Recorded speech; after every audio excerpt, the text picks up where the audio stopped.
नमस्कार दोस्तों, नमस्कार। Good evening everyone, good evening.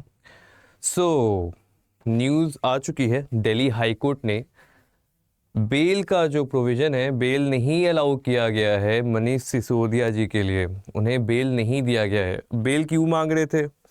Bell क्यों मांग रहे थे? क्यों बेल अलाउ नहीं किया गया? दिल्ली हाई कोर्ट बोलते हैं ना, bail is an rule, general rule कहते हैं, bail is a rule and not providing bail is an exception. तो बेल नहीं देने का रीजनिंग होना चाहिए। बेल देना is a normal casual thing, it's a general thing that the court does.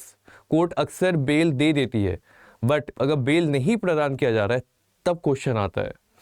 चलिए चलिए आज का टॉपिक देखते हैं। मनीष सिसोदिया जी को बेल क्यों नहीं ग्रांट किया गया? दिल्ली हाई कोर्ट ने मना किया। सुप्रीम कोर्ट की बात नहीं हो रही यहाँ पे, दिल्ली हाई कोर्ट की बात की जा रही है। चलिए लेट्स स्टार्ट। तो मेरा नाम है अमित आनंद और आप आ चुके हैं अड्डा 24/7 जुडिशरी पे। और सेशन को कर लीजिएगा लाइक, दोस्तों के साथ कर लेना शेयर, और अगर पहली बार आ रहे हो तो सब्सक्राइब करना तो बनता है। चलिए स्टार्ट किया जाए। हुआ क्या है देखा जाए। What has happened? Delhi high court on Monday, मतलब आज, जी हाँ, मंडे को डिनाई कर दिया है बेल। किसे? आम आदमी पार्टी के leader and Delhi former deputy CM Manish Sisodia ji को।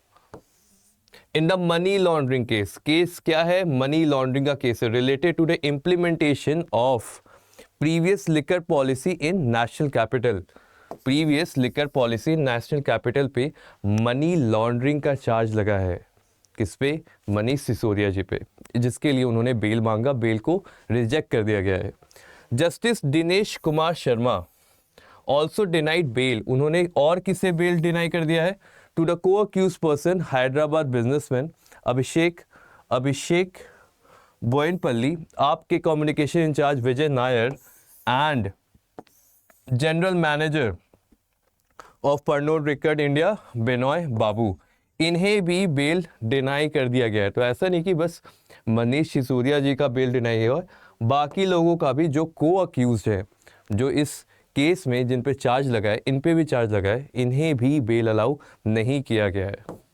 अब हुआ क्या है देखा जाए।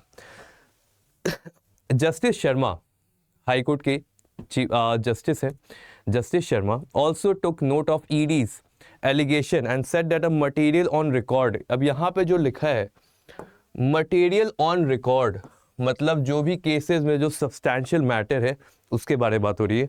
इंडिकेट दैट प्रॉफिट मार्जिन 5 से 12% बढ़ गया था, profit margin, without having any discussion in the government, right, which was indicated by the statement of excise commissioner, the then secretary to Sisodia and then excise commissioner. तो excise commissioner का statement था कि 5 से 12% का जो मुनाफा है वो बढ़ गया था। अब आगे देखते क्या कहा जा रहा है। The ED has also alleged that even the petitioner Manish Sisodia in his statement dated 7/3/2023, 7 मार्च 2023 को could not give any plausible reason। plausible मतलब कोई भी ऐसा रीजन नहीं दे पाए, रीजनेबल रीजन इन्होंने नहीं दे पाए, कोई भी ऐसा रीजन, जस्टिफाइबल रीजन ये नहीं दे पाए कि वो प्रतिशत 5 से 12% जो इंक्रीज हुआ वो हुआ कैसे। उन्होंने स्टेटमेंट देने से मना कर दिया। Noting that the facts of the case are unique. Facts तो बहुत यूनिक है, बात सही है।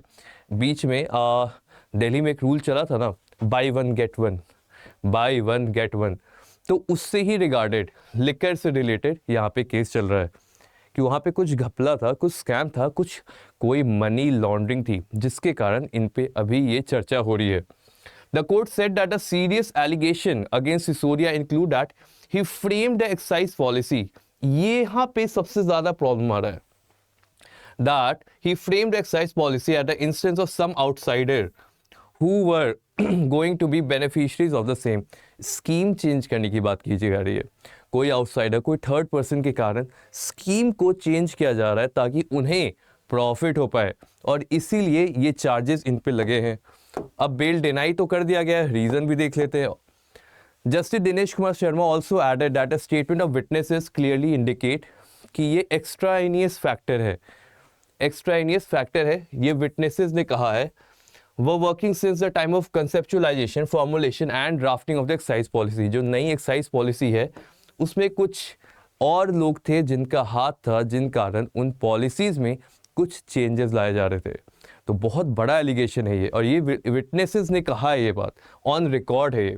The allegation regarding generating of the email in support of excise policy also raised the red flag that everything was not being done in transparent and bona fide manner.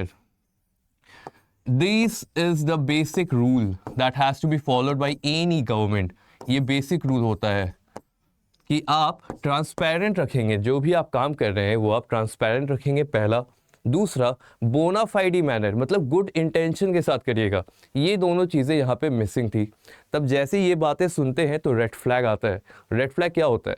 Red flag मतलब किसी की खामियां, मतलब कुछ तो बोलते हैं ना, CBI कौन सी एक सीरीज आती थी ना, कुछ तो गड़बड़ है दया, वैसे यहाँ पे जैसे ये चीज़ें देखी, कोर्ट ने कहा कुछ तो गड़बड़ है। The court had also last month rejected Sisodia's application seeking interim bail के लिए for 6 weeks in view of the poor health condition of his wife. अपनी वाइफ की पुअर कंडीशन ऑफ हेल्थ के लिए उन्होंने 6 महीने का इंटरिम बेल मांगा था। Justice Sharma had also observed that the allegation against Sisodia were extremely serious in nature and that it cannot forget the position held by him. बात सही है, जो चार्जेस, जो एलिगेशन लगे हैं अभी उन पे, वो काफ़ी एक्सट्रीम है, काफ़ी सीरियस है, क्योंकि आप एक लॉ बना रहे हो, आप एक पॉलिसी बना रहे हो, और वो पॉलिसी किसी को बेनिफिट करने के लिए कर रहे हो, पर्टिकुलर पर्सनस को, not for the welfare of the society but particular person को। तो ये बायस्ड है, ये बायस्ड है और मेलाफाइडी है। The AAP leader was arrested by CBI on February 26 को अरेस्ट कर गए थे। It is the case of probe agency that there were irregularities. Question क्या था? क्वेश्चन ये था कि जो फ्रेमिंग हुई है और इम्प्लीमेंटेशन हुआ एक्सरसाइज पॉलिसी में, उसमें कुछ गड़बड़ी थी। कब की? 2021-2022 की बात कर रहे हैं। जो फ्रेमिंग की है उसमें गड़बड़ियां थी। द CBI alleged, CBI का कहना क्या है? CBI alleged that Sisodia was arrested as he gave evasive replies and did not cooperate.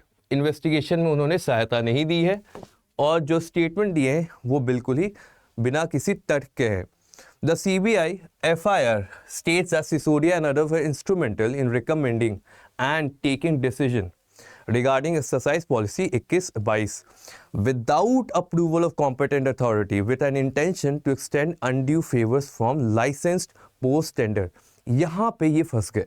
फंसने की बात कहाँ थी कि जब भी आपको कोई भी पॉलिसी लानी होगी तो आपको कॉम्पिटेंट अथॉरिटी का अप्रूवल चाहिए। आपने अप्रूवल लिया नहीं, क्योंकि आपको लगता था कि अप्रूवल ले लेंगे तो शायद जो मुझे बेनिफिट हो रहा है वो बेनिफिट रुक जाए, कम हो जाए। The other hand, ED has alleged that excise policy was implemented as a part of conspiracy। ये कंस्पिरेसी था। ये सारी चीज़ें क्या है? These are the theories and allegation। ये theories है, allegation है, इसमें अभी कुछ भी सॉलिड मटेरियल नहीं मान सकते हो आप जब तक कोर्ट का डिसीजन ना आ जाए। मगर इनका कहना क्या है कि 12% प्रॉफिट हो गया, ये प्राइवेट कंपनीज को बेनिफिट दे रहे हो, आप सरकार के एक बहुत ही अहम ऑफिसर हो सरकार के, आप you have been the deputy CM, आप पहले CM रह चुके हो और आपकी ऐसी decision is not good. The agency has also claim that there was a conspiracy was coordinated by Vijay Nair and other individuals along South Group to give extraordinary profit margin to wholesalers। extraordinary profit margins to wholesaler, ये था purpose. Nair was acting on behalf of Chief Minister and Deputy Chief Minister of Delhi according to the agency। और उनका कहना है कि नायर जो भी कार्य कर रहे थे वो मनीष सिसोदिया के डायरेक्ट एक्शन पे, डायरेक्ट कहने पे कर रहे थे। इन चीज़ों के कारण मनीष सिसोदिया पे पड़ गई है अब दिल्ली हाईकोर्ट की नज़र, और दिल्ली हाईकोर्ट का भी तो कोई प्लान नहीं दिख रहा है इन्हें बेल देने का, क्योंकि चांसेस है कि अब ये कोर्ट में जाना ही है। और बेल क्यों नहीं दिया जाता है? सोचो, बेल इसलिए नहीं दिया जाता है कि वो बाहर निकल के कुछ एविडेंस को कुछ घपला ना कर दे, या तो देश ना छोड़ दे, या तो कोई ऐसे कारनामे ना करे जिससे केस पे इफेक्ट पड़े। तो उन्हें लगता है कि अगर मान लीजिए मनीष सिसोदिया जी को बेल दे दिया जाता है, वो बाहर जाते हैं और उस कारणवश जो स्टडी है, केस की जो स्टडी है, उस केस में कुछ दिक्कतें आ जाए, एविडेंसेस गायब हो जाए, कुछ अहम विटनेसेस अपना स्टेटमेंट बदल दे, इन कारणोंवश उन्हें अभी भी जेल में रखा गया है और अभी भी उन्हें बेल नहीं दिया गया है। केस का नाम है Manish Sisodia versus enforcement director ED. हाँ जी, तो आप इस केस को रेफ़र कर सकते हो। केस आज का ही है, तो इस पर नज़र डालिएगा और ऐसे केसेस आते रहते हैं, तो इन पे भी आपको ध्यान देना होगा, क्योंकि दिल्ली का भी एग्ज़ाम आ रहा है और वहाँ पे ऐसे केसेस के बारे में रिगार्डिंग कुछ पूछा जा सकता है। तो मिलते रहे ऐसे सेशन पे, और सेशन के बाद देखने के बाद कर दें इसे अपने दोस्तों के साथ शेयर, और मुलाकात होती है आपसे नेक्स्ट सेशन में। Till then take care, thank you and जय हिंद।